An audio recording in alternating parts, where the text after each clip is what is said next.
नमस्कार मंडळी, मी सिद्धी धुमाळ माझ्या नवीन व्हिडिओमध्ये तुमचं पुन्हा एकदा स्वागत करते। तर आज मी चालले गिरणी कामगारांच्या सभेमध्ये। तुम्हाला मी आधीच्या व्हिडिओमध्ये सांगितलेलं की गिरणी कामगारांची सभा आहे 18 जानेवारी 2024 लालबाग येथे। तर हो, भरपूर जणांनी ती व्हिडिओ बघितली आणि शेअर्स पण आलेत भरपूर सारे। तर आता आम्ही तिथेच चाललोय। तर मी, मम्मी आणि रिया तिघजण चाललोय। तर चला बघूया मीटिंगमध्ये काय काय बोलणं होणार। तिथे मी तुम्हाला व्हिडिओ क्लिप्स दाखवेन तिथे काय सभेमध्ये बोलणं होणार, पण त्याच्या व्यतिरिक्त मी तुम्हाला घरी आल्यावरती सभेचा निष्कर्ष पण सांगेन। तर चला जाऊयात। सर्व श्रमिक महाराष्ट्र राज्य सुरक्षा रक्षक आघाडी, त्याचप्रमाणे सर्व श्रमिक संघटना गिरणी कामगार विभाग, सर्व श्रमिक संघटना EPS पेन्शनर विभाग, आपण या कार्यक्रमास पुष्पांजली वाहून सुरुवात करीत आहोत। कुलकर्णी डॉक्टर दत्ता सामान, डॉक्टर दत्ता सामान गिरणी कामगाराच्या शौर्यशाली लढ्याला, गिरणी कामगाराच्या शौर्यशाली लढ्याचा, गिरणी कामगारांच्या शौर्यशाली लढ्याचा, कष्टकऱ्यांच्या लढाऊ एकजुटीचा, संघटित कष्टकरी लढाऊ एकजुटीचा, धन्यवाद। कामगार वर्गाच्या लढाऊ एकजुटीचा, गिरणी कामगारांच्या लढाऊ एकजुटीचा, पेन्शनरांच्या लढाऊ एकजुटीचा, सुरक्षा रक्षकांच्या लढाऊ एकजुटीचा, घरेलू कामगारांच्या संघटित लढाऊ एकजुटीचा, निवृत्त बेस्ट कामगारांच्या संघटित लढाऊ एकजुटीचा, संपूर्ण कष्टकरी वर्गाच्या लढाऊ एकजुटीचा, डॉक्टर दत्ता सामान, डॉक्टर दत्ता सामान, comrade DS Kulkarni, comrade DS Kulkarni, लढाऊ कामगार वर्गाच्या लढाऊ एकजुटीचा, धन्यवाद। त्या लढ्याची परंपरा पुढे घेऊन गेल्याशिवाय आपले प्रश्न सोडवण्याच्या दिशेने आपण हालचाल करू शकत नाही अशी स्थिती आहे। 16 जानेवारी 1997 साली गिरणी कामगारांचे नेते डॉक्टर दत्ता सामंत यांचीही हत्या झाली आणि त्या लढाऊ नेत्याला अभिवादन करण्याकरता सुद्धा आजची आपली सभा आहे। त्याचप्रमाणे ज्यांनी आम्हाला व्यासपीठावरचे कॉम्रेड उदय भट असतील, अत्यायकर असतील, आंबरे असतील, इतर सर्व कार्यकर्ते ज्यांनी घडवले आणि कम्युनिस्ट तत्त्वज्ञानाने आम्हाला मार्गदर्शन केलं, ते माझे वडील कॉम्रेड DS कुलकर्णी यांचंही 18 जानेवारी 1986 रोजी निधन झालं। ते 1942 सालापासून गिरणी कामगारांच्यात काम करत होते आणि गिरणी कामगारांचा लढा हा गावोगावी पोचवण्याच्या दृष्टीने 82 सालानंतर त्यांनी संपावरल्या गिरणी कामगारांशी संबंध ठेवले। डॉक्टर दत्ता सामंतांना सुद्धा हा लढा मजबूत करण्याकरता म्हणून महाडपासून बांद्यापर्यंत कोकणामध्ये आणि पुण्याच्या भोरपासून बेळगावपर्यंत हा लढा नेण्याचं काम त्यांनी केलं।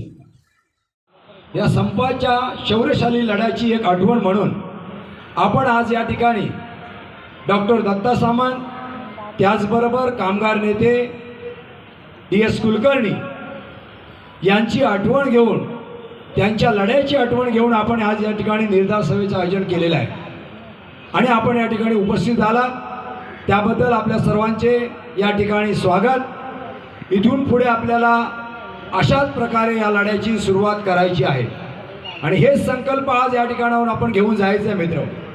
आज 42 वर्ष झाली गिरणी कामगार आणि इतर क्षेत्रातले कामगार हे सातत्याने लढत आहेत। आज जरी सुरक्षा रक्षक असले तरी ते देखील गिरणी कामगारांच्या कुटुंबातले असतील, किंवा गिरणी कामगार असतील, घरेलू कामगार असतील, तरी देखील त्या ठिकाणी गिरणी कामगारांची त्यांची नाळ जोडलेली आहे. हा प्रश्न आज या ठिकाणी एक कामगार म्हणून आपण घेतलेला आहे. आज हे सरकार कामगार क्षेत्राचे कायदे नष्ट करू पाहत आहे आणि हे तुम्ही आम्ही पाहतोय. अगोदरच्या कॉम्रेड मंडळींनी सांगितलंय की कंत्राटी पद्धतीने ज्या पद्धतीने जी आर निघतायत, जी आर अगोदर रद्द होत आहेत, पुन्हा जी आर निघतायत आणि अशा पद्धतीने कामगारांची कत्तल करण्याचं काम या सरकारने हाती घेतलेलं आहे दिसून आपल्याला येत आहे. मग अशा वेळेला आपण या तरुण पिढीने, कामगार वर्गाने पेटून उठलं पाहिजे. कारण आज जे आपण कामगारामध्ये कायदे निर्माण केले, हा मुंबईचा गिरणी कामगार ज्यांनी हे देश घडवला, संयुक्त लढ्यामध्ये त्यांनी सक्रिय भाग घेतला. टिळकांना शिक्षा झाली, त्या ठिकाणी स्वइच्छेने तो उतरला. असा हा गिरणी कामगार. आणि ह्या गिरणी कामगाराची आज ही या सरकारने जी अवस्था केलेली आहे, याचा एक निषेध आणि याच्या पुढच्या लढाईचा निर्धार करण्यासाठी आपण या ठिकाणी मित्र जमलेलो आहोत. आज आपण पाहतोय की हे सरकार जे कायदे बनवत आहे, हे त्यांच्या मनाला वाटतंय म्हणून कायदे बनवत आहे.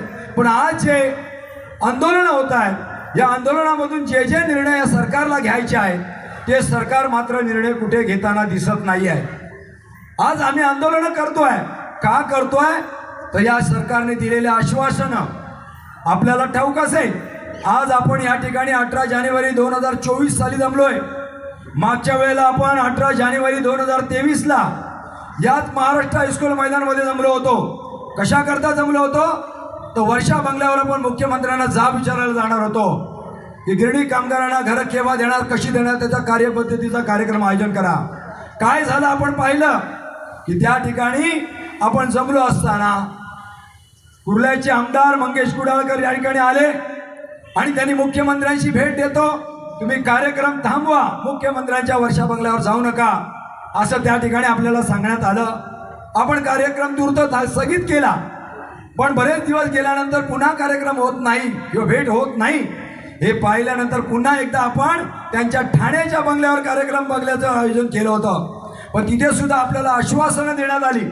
म्हणजे हे सरकार फक्त आश्वासन देतोय, पण आमची मागणी मात्र काही सोडवत नाही आहे. आणि अशा परिस्थितीमध्ये आपल्या या आंदोलनाच्या परिणामी का होईना, मुख्यमंत्र्यांना 21 ऑगस्ट रोजी बंगल्यावर मीटिंग घ्यावी लागली. ठीक आहे, मीटिंग झाली, त्या ठिकाणी काही निर्णय झाले, पण त्या निर्णयाची अंमलबजावणी आजच्या घडीला होते आहे. ती कोणती? तर गिरणी कामगारांच्या पात्रतेची निश्चितीची मोहीम ही चालू आहे. या मोहिमेला 3 महिन्याचा अवधी दिला गेला. त्यानंतर पुन्हा एकदा 1 महिना वाढवण्यात आला. आता पुन्हा 1 महिना वाढवण्यात आलेला, म्हणजे 4 महिने ह्या पात्रतेची मोहीम चालू आहे. आम्ही म्हणतो चांगली गोष्ट चालू आहे. म्हणजे सरकार विचार काय करतंय? कारण आता ज्या काही संघटनेना आपल्याला मुंबईच्या बाहेर काढण्याचं ज्यांचं षडयंत्र आहे, अशांना लवकरात लवकर लॉटरी पडावी अशी इच्छा आहे. पण मुख्यमंत्र्यांनी बजावून सांगितलेलं आहे की जोपर्यंत छाननीची प्रक्रिया पूर्ण होत नाही, तोपर्यंत पुढची लॉटरी काढण्यात येऊ नये. आज कोणगावची अवस्था काय झाली आपण सगळे मित्र पाहताय. 2016 साली जी लॉटरी पडली, ती लॉटरी कोणी काढली? तर फडणवीसांनी काढली. आजही त्या गिरणी कामगारांना प्रत्यक्षात घर नाही. पूर्णपणे घराची रक्कम देऊन देखील त्या गिरणी कामगारांना आजच्या तारखेला घर नाही मिळत आहे. आणि अशा परिस्थितीमध्ये आजच्या तारखेला सुद्धा काही संघटना म्हणतायत की 2021 घराची गाव लॉटरी जी शिरडोल आणि कोणगाव या ठिकाणी आहे, अशी लॉटरी काढा. मित्र, अगोदरच्या लॉटरीमध्येच काही घडलेलं नसताना पुन्हा दुसरी लॉटरी पाडून आमची काय अवस्था करणारे सरकार. आणि नुसतं लॉटरी पाडून प्रश्न सुटतोय का? तो प्रश्न देखील सुटत नाही आहे. आजच्या तारखेला पात्रता निश्चित झाल्यानंतर आपल्याला एक लढा तीव्र करायचा आहे. आपल्या सर्वांची मागणी आहे की आपल्याला मुंबई शहरामध्ये घर मिळालं पाहिजे. तर मुंबई शहरामधलं घर आपण घरी बसून मिळणार नाही आहे, तर आपल्याला रस्त्यावरची लढाई करावी लागणार आहे. आणि याचाच निर्धार आपल्याला या ठिकाणी करायचा आहे. मागील वक्ते आपल्याला एखादा कार्यक्रम देतील, नियोजन होईल, त्या कार्यक्रमाला आपण सक्रिय वारसासह उपस्थित झालो पाहिजे. आपल्याला मुंबईमध्ये घर हवे. मुख्यमंत्र्यांनी बैठकीमध्ये सांगितलंय की काळा चौकीला 4000 घराची निर्मिती होणार आहे. मग 4000 घराची निर्मिती अगोदर करा आणि नंतर आम्हाला कोणगावकडे न्या. अगोदर मुंबई शहरातली आमची जमीन उपलब्ध करा, त्या ठिकाणी घराची बांधकाम चालू करा आणि नंतर आम्हाला मुंबईच्या बाहेर न्या. पण मुंबईच्या बाहेर काढण्याचं डाव ज्या संघटनेचा आहे त्या संघटनेची सुद्धा आपण व्यवस्था केली पाहिजे. आता इथं उल्लेख झाला की राष्ट्रीय मिल मजदूर संघामुळे ज्या सगळ्या गोष्टी घडलेल्या आहेत, मित्रांनो वास्तव आहे. ज्या कोणाला गिरण्याची व्यवस्था माहीत नसेल ते बोलू शकतात, आपल्या संपाला गालबोट लावण्याचा प्रयत्न करतायत. अगोदरच्या वक्त्यांनी सांगितलं की डॉक्टर दत्ता सामंतच्या संपामुळे ही गिरणी कामगारांची अवस्था झाली आहे. मित्र, पूर्णपणे चुकीचं आहे. ज्या गिरण्या चालल्या त्यानंतर गिरणी कामगार कामाला गेला. काही गिरणी कामगार राष्ट्रीय मिल मजदूर संघाच्या भीतीपोटी गावी राहिला, तो पुन्हा आला नाही. कारण राष्ट्रीय मिल मजदूर संघाच्या पुढाऱ्यांनी संप करणाऱ्या कामगारांना त्या ठिकाणी नजरेत धरलं आणि त्यांना कामावर घेतलं नाही आणि म्हणून ते नाईलाजाने गावी गेले. आणि या नंतर जो काही करार झाले, हे सर्व करार कुणी केले आपल्याला ठाऊक आहेत. राष्ट्रीय मिल मजदूर संघाचे अध्यक्ष सचिन अहिर यांनी हे सगळे पुढचे करार केले. मग दोषी कोण आहे? संपाला दोषी देत आहे. संपामुळे काही गोष्टी घडल्याच नाही. वाताहत झाली, बेकार झाले. अरे बेकार होण्यामागे कारणीभूत कोण आहे? आज अहमदाबादमध्ये ज्या काही मिल बंद पडल्या, इतरत्र मिल बंद पडल्या, त्या ठिकाणी संप होता का? मग आज मुंबई शहरामध्ये फक्त संपाला गालबोट लावलं जात आहे. आणि म्हणून आज या शौर्यशाली लढ्याचा एक निर्धार घेऊन, आपण याची आठवण घेऊन आज या ठिकाणी जमलेला आहे. मित्र, पुढचा कार्यक्रम जाहीर होईल, पण मी पुन्हा एकदा डॉक्टर दत्ता सामंत त्याचबरोबर DS कुलकर्णी यांना आदरांजली वाहून या ठिकाणी माझे विचार थांबवतो. विडा उचलून कामगारांना जसं देशोडत दहडीला कामगारांना लावायचा प्रयत्न केलं होतं, त्याचप्रमाणे परमेश्वराकडे न्याय आहे, अन्याय नाही, हे मात्र नक्कीच आहे. होतो तर तिथे आपण कारखान्यामध्ये किंवा आपल्या जे स्थापनामध्ये काम करतो तिथे आपलं सरळ शोषण व्हायचं आणि तिथे आपली लढाई व्हायची. पण कालांतराने आता अशी व्यवस्था झालेली आहे की निवृत्त झाल्यानंतर पण ते आम्हाला सोडायला मागत नाही आहे. आणि त्याची उत्तम उदाहरण म्हणून BHPचे कामगार आहात. 1917 पासून जे एक कार्यक्रम आखलेला आहे, धोरण आहे, ते रिटायर झालेल्या कामगारांना त्यांच्या हक्काची ग्रॅज्युटी द्यायची नाही आणि 1-2 वर्ष असा विलंब करायचा. तर गिरणी कामगारांनो, तुम्ही जर आपल्या हक्काच्या घरासाठी जिद्द धरली तर आपण परत इथे दक्षिण मुंबईमध्ये जे कामगार एरिया होता परत आपण उभार करू. लाखाच्या संख्येने उभा केला आणि त्यांना हक्काचं घर ते मिळालेलंच आहे आणि ते मिळणार म्हणून त्याची सुद्धा लढाई या गिरणगावांमध्ये सुरू आहे. पूर्ण महाराष्ट्रातला गिरणी कामगार हा मोर्चामध्ये येतो, आंदोलनामध्ये येतो आणि आपल्या घराच्या हक्कासाठी लढतो. बाकीच्या संघटना आल्या असतील, मतलबी आणि स्वार्थी लोक असतील, त्यांची लढाई कशासाठी? गिरणी कामगारांना उद्ध्वस्त करणारे लोक जे आहेत ते परत अरे तुम्हीच महात्मा गांधीच्या सभागृहात सांगितलं होतं, कसलं तुम्हाला घर वेरात दिली, तुमचा व्यवहार संपला, या भूमिकेत सांगणारे तुम्ही लोक होते. आणि म्हणून आज सर्व श्रमिक संघटनेने या मैदानामध्ये जनजागृती करत असताना गिरणी कामगारांचा प्रश्न हा खऱ्या अर्थाने सुटलेला आहे, पण तो अजूनही बाकी आहे. त्याच्यासाठी लढाई करावी लागणार आहे. आता निवडणुका येणार आहेत, पण त्या निवडणुकीच्या अगोदर सरकार आमच्याशी बोलते का बोलते? तुमच्या ताकदीमुळे, तुमच्या शक्तीमुळे, तुमच्या आंदोलनामुळे, रस्त्यावरच्या लढाईमुळे. म्हणून आज गिरणी कामगारांच्या प्रश्नावर सातत्याने म्हाडा असेल, महाराष्ट्र राज्य असेल, ते बोलतात कशामुळे? ते या कामगारांच्या ताकदीवर आणि शक्तीवर.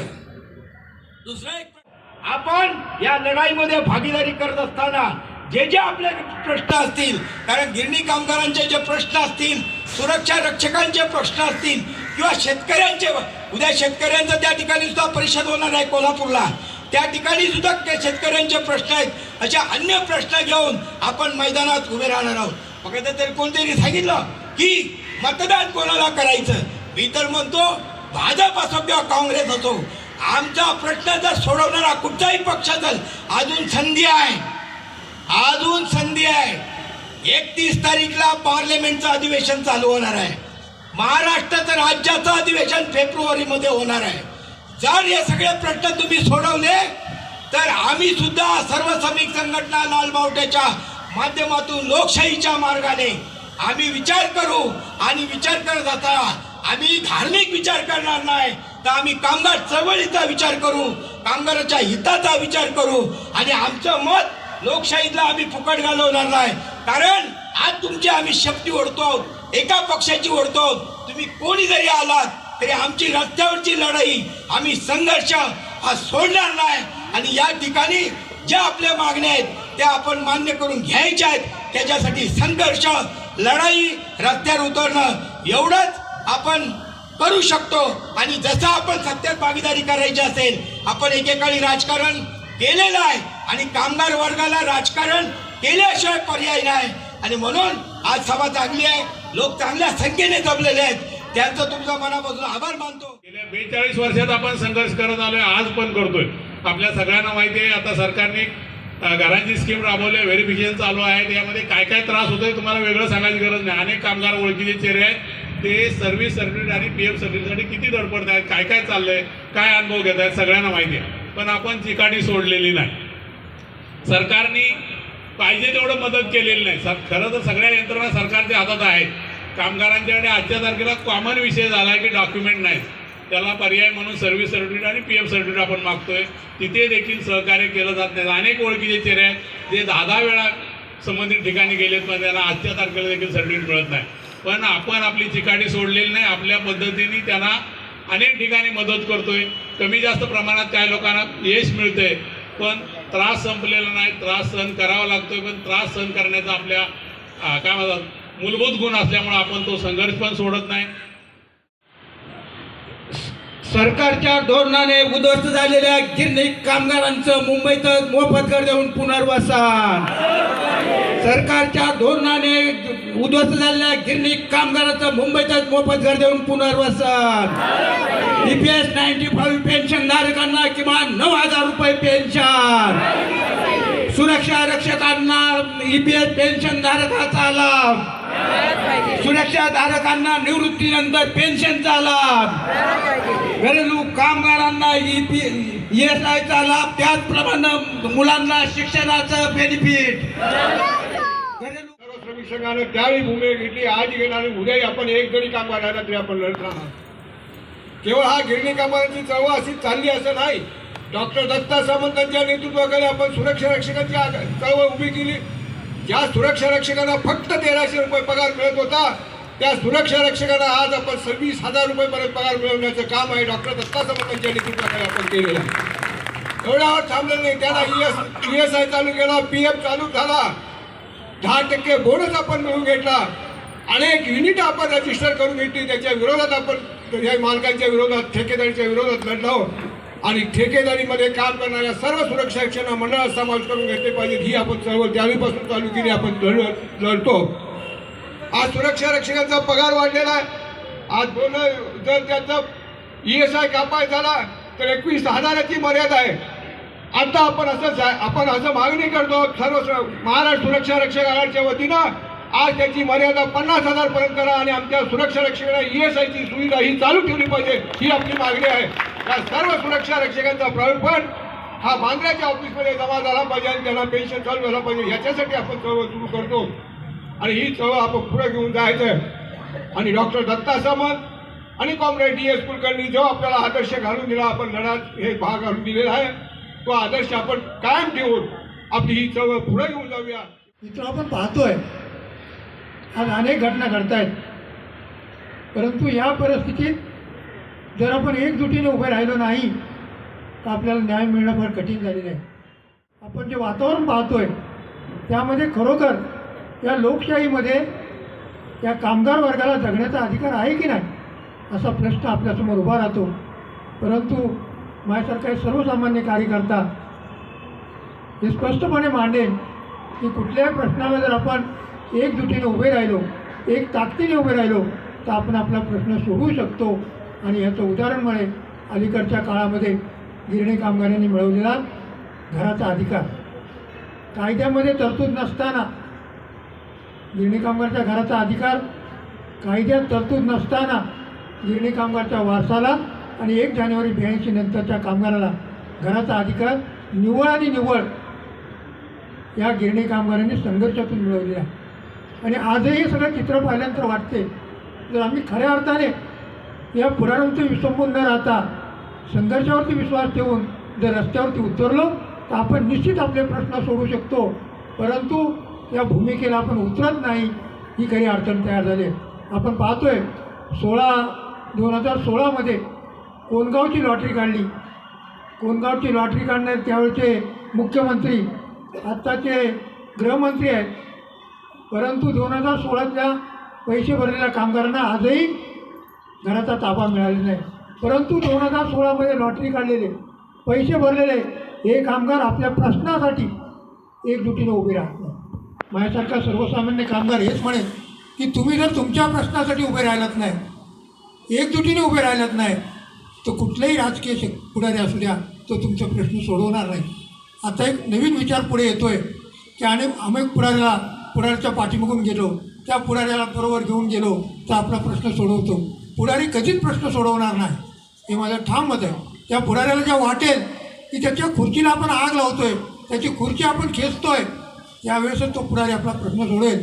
आणि म्हणून या निमित्ताने, या 42 वर्षाच्या संघर्षाच्या निमित्ताने डॉक्टर दत्ता सामंत किंवा DS कुलकर्णींनी जो एक आपल्याला आदर्श दिलेला आहे, त्या निमित्ताने आपण हा विचार केला पाहिजे, हा निर्धार केला पाहिजे की माझा प्रश्न माझ्या एकजुटीने सोडेल, माझा प्रश्न मला संघर्षातून सुटेल, त्याशिवाय दुसरा कुठलाही मार्ग नाही. दुसरे दिसणारे मार्ग हे मार्ग फसवे मार्ग आहेत. आणि म्हणून या निमित्ताने आपण एक निर्धार करूया, संघर्षाचा निर्धार करूया. 95 पेन्शनधारकांना किमान 9,000 रुपये पेन्शन, घरेलू कामगारांना ESIचा लाभ, घरेलू कामगारांच्या मुलांना मोफत शिक्षणाचा लाभ, श्रमिक वर्गाच्या लढाऊ एकजुटीचा लाल बावटे की, लाल झेंडे की, महाराष्ट्र राज्य सर्व श्रमिक महासंघाचा, महाराष्ट्र राज्य सर्व श्रमिक महासंघाचा, सर्व श्रमिक संघटनेचा, श्रमिक वर्गाच्या लढाऊ एकजुटीचा. निर्धार आपला आहे. आमचा घराचा प्रश्न असो, आमचा पेन्शनचा प्रश्न असो, घरेलू कामगाराचा प्रश्न असो, आमच्या मुलांचा शिक्षणाचा प्रश्न असो, महागाई खाली आणण्याचा प्रश्न असो, हा प्रश्न या सगळ्या गोष्टीशी पण निगडीत आहे. मला फक्त घराबद्दल बोला आणि मला बाकीचं काय सांगू नका. मला वाटतं आपली फसगत आहे, ही जाणीवपूर्वक करणारी आहे. आम्ही घराबद्दल पण बोलणार आणि आमच्या देशाच्या लोकशाहीबद्दल पण बोलणार. मी ती लोकशाही जर टिकवली तरच मी घराचं आंदोलन यशस्वी करू शकणार आहे, ही पक्की नाळ आपण विसरता कामा. आपल्याला जो आदर्श आहे गिरणी कामगारांचा सगळा आपण संघर्ष पाहतो, त्याला आपण सलाम करतो की 1908 साली टिळकाला अटक केली. 6 दिवस मुंबई बंद होती. कुठली आर्थिक मागणी नाही, मला परमनंट करा, बोनस द्या, पगारवाढ द्या नाही. ब्रिटिशांच्या विरुद्ध आमचा नेता लढतोय, त्याला काळ्या पाण्याची सजा तुम्ही 6 वर्षे सोटवताय. त्याचा निषेध करण्याकरता गिरणी कामगार 6 दिवस संप करून मैदानामध्ये उतरला. हा आपला वारसा आहे. 46 नाविकांच्या बंडामध्ये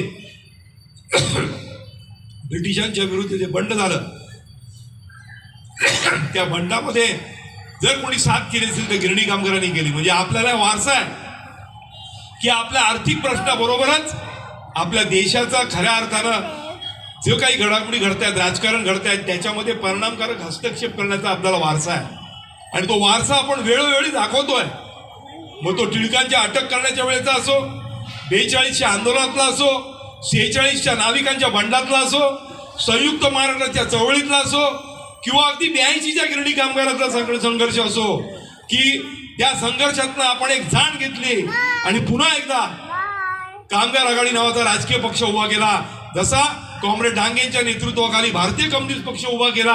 आणि भारतीय कम्युनिस्ट पक्ष उभा करत असताना, कामगार वर्गाची भांडवलदारांची लढाई देत असताना, देशातल्या भांडवलदारांच्या विरुद्ध लढाई देण्याकरता एक राजकीय विचार दिलेला आणि क्रांतीचं स्वप्न दाखवून समाजवादी भारत उभा करण्याकरता एक राजकारण उभं केलं.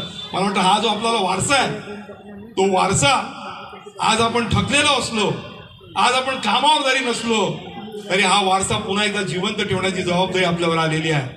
माझ्या घराचा संघर्ष, माझा पेन्शनचा संघर्ष, माझ्या घरेलू कामगार महिलेला सन्मानाने जगण्याकरता पेन्शन आणि ESIचा प्रश्न, आमच्या सुरक्षा रक्षकांचं भवितव्य सुरक्षित राहण्याकरता बोर्डाचं अस्तित्व टिकवणं, ते वाढवणं, त्याच्यामध्ये पेन्शन, त्यांना पेन्शन मिळणं, इतर आमचे जे हाऊसकीपिंगचे सगळे कष्टकरी कामगार आहेत त्यांना किमान वेतन 25,000, ESIची जी मर्यादा 50,000, KG to PG हे शिक्षण सर्वांना मोफत, आरोग्य सर्वांना, ह्या मागण्या सुद्धा जर मिळवायच्या असतील तर आपल्याला हा वारसा घेऊन पुढे आलं पाहिजे की आमची लोकशाही जर टिकली तर हा वारसा टिकणार आहे.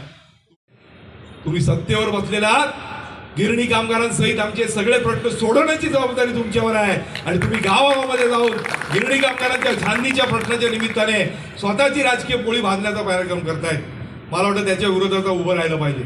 छाननी आम्ही मागितली, जरूर मागितली, कारण जो लॉटरी पडल्यानंतर गिरणी कामगारांची जी ससे ओलपट व्हायची, जी लूट व्हायची आणि खरा गिरणी कामगार वंचित ठेवून हे दलाल जे इतर जे लोक घुसवायचे त्याला पायबंद घालण्याकरता छाननी आम्ही सांगितलेली होती.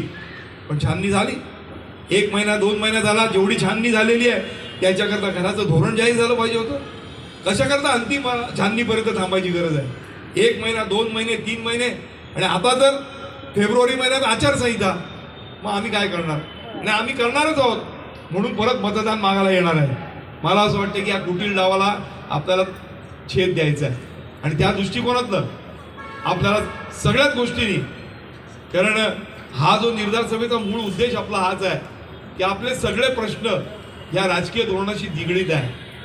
ज्यांनी हे धोरण आता घेतलेलं आहे, पूर्वीपार घेतलेलं आहे, आता सत्तेवर गेले 10 वर्ष घेत आहेत, त्यांना राजकीय दृष्ट्या आपण त्याची अडवणूक केल्याशिवाय किंवा त्यांना तडाखा दिल्याशिवाय आपल्याला हे प्रश्न सुटणार नाही. तर खूप मोठा संघर्ष करतोय, पण आपल्याला चिकाटी आहे आणि आपला जो चिवटपणा आहे त्याला खरोखरच मला वाटतं आमचे सगळे कार्यकर्ते आहेत ते आम्ही सलामच करतोय.